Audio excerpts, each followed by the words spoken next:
депчи.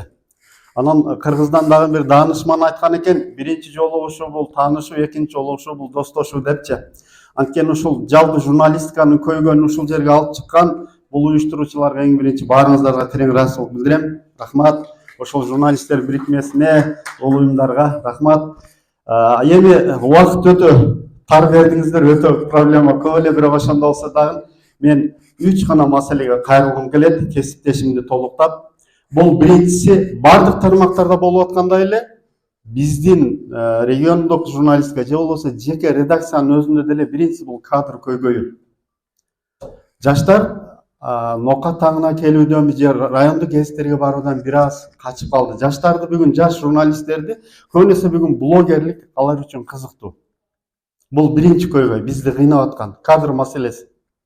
Анан эми бул көйгөй экен деп көчөрүп отура бербей биз бир топ аракеттерди кылып атабыз. Жана презентацияда дагы айттык, дагы айтып кетели. Бул ушул мындан 2018-жылы биз бир аз практикалап көргөнбүз. Айылдагы жаш мугалимдер, анан айылдагы 11-класстын окуучуларын ушу журналистикага кызыктыруу максатында барып журналистика жөнүндө, гезит жөнүндө, билишибизче телевидение жөнүндө айтканда бизге аябай мындай кат жазган, бизге кайрылган журналист болом деген жаштар болгон да. Биз эми буйруса мына бул 7-ноябрь күнү өзүбүздүн максатыбыз бар. Ушул Ноокаттагы гезитинин алдында журналист клубун ачуу. Аларга ошол эле жаш окуучулар, 10-11 класстагылар. Аны менен катарда жаш мугалимдер. Бул ушул кадр көйгөйүн ушинтип чечсек деп. Анан туура эми бүгүн эч ким эле баягы бекерге мынтип өрбөйт экен деп аларды деле кызыктырыш керек да. Андыктан биз ушул маселени чечүү үчүн бүгүн демөөрчүлөрдү издеп атабыз. Деги эле баягы пулун башка нерселерге чачкандарды келгиле. Жаштар илимдүү болуш керек. Улакта керек. Улакка салган акчаңды ушул жаштарга салчы деген агаларыбызга, инилерибизге айтсак, аларга түшүндүрсөк колдойбуз деп атат. Эгер бул болуп калса, жок дегенде ушул көйгөй бир аз болсо дагы чечилмек. Экинчиси, бул бизди гезитти кантип окутуу керек. Гезит окубай калды деп баарыбыз эле ошентип калдык да. Анан мен жана дагы айттым, азыр дагы айткым келет. Негизи газетаны окутуу үчүн ушул баягы гезит деле керек деген, бизде гезиттин кереги жок деген мындай стереотиптеби, көз карашты калыптандырып койдук, баарыбыз ошентип кеттик. Гезит кайсы учурда керек, эмне үчүн керек дегендерди маселени да айта жүрүшүбүз керек экен да. Биз азыр балким мени өзү толуктайт. Тургунбай Алдакулов журналист жакшы сөздү айтты, жакшы фактын айтты да. Мен жана Лондондон айттым эле, Нияз Ташматов ушундай Лондондо бүгүн деле гезит окулат экен. Лондондо бүгүн деле гезит окуу маданияты бар экен. Вокзалдарда, автобекеттерде, башка жерлерде бирөө гезит алып коюп коет экен, аны экинчи адам окуйт экен. Деп ушундай жакшы нерсени айтып, анан бул кээ бир өнүккөн мамлекеттер форс-мажорду да эске алат экен. Балким ушул интернет иштебей калат, балким өзгөчө кырдаалдар болуп калат. Ошол учурда газетаны сөзсүз керек экен десем, Тургунбай 2010-жылы болгон окуяны айтып берди да. Ошол мезгилде Ош Шамы гезити интернет иштебей шаарга кирүүгө мүмкүн болбой калды дейт.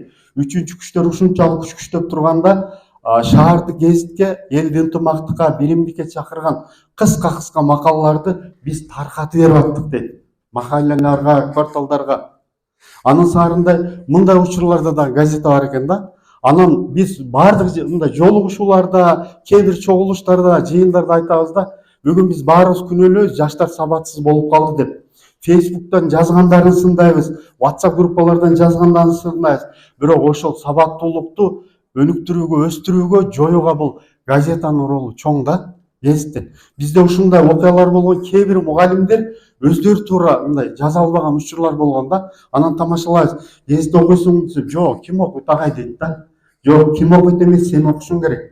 Газетада бул стилистика, грамматика, пунктуация ушулардын баарын сага газета үйрөтөт. Десек, дегенде учурлар болот да.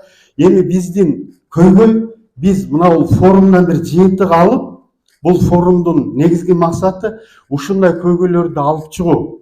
Мезгил менен басма сөздөрдүн баалуулугун арттыруу туурасында дагы темаларды козгосок жакшы болот. Үчүнчүсү бул финансылык тартыштык. Азыр мына кесиптештеримди. Биз бүгүн ушул реклама жаатында аябай аксап атабыз. Анткени эгерде реклама алып, рекламаны жарнамалап, жана башка кылыш үчүн адамда энергичный адам керек экен. Бул демек бул жаштарга муктажбыз да. Бизди ушул 3 маселе кыйнап келет. Колубуздан келишинче ушул маселелерди чечүүгө аракет кылып атабыз. Мен бул форумга чоң үмүттө келдим. Уюштургандарга өтө рахмат. Бул форумда мен бир нерселерди алып атам. Азыр Марат агайыбыздын презентациясын көрө албай калдык, аябай жакшы болду дейт. Айрыкча мынау жана ардагер журналисттер аябай бизге жакшы мындай сунуштарын айтты да. Ылайым форумдун иши мындан ары улантылуучу жана журналистика тармагын өнүгүшүнө аябай чоң таасир берген болсун. Быйыл 100-дүлдөр экен.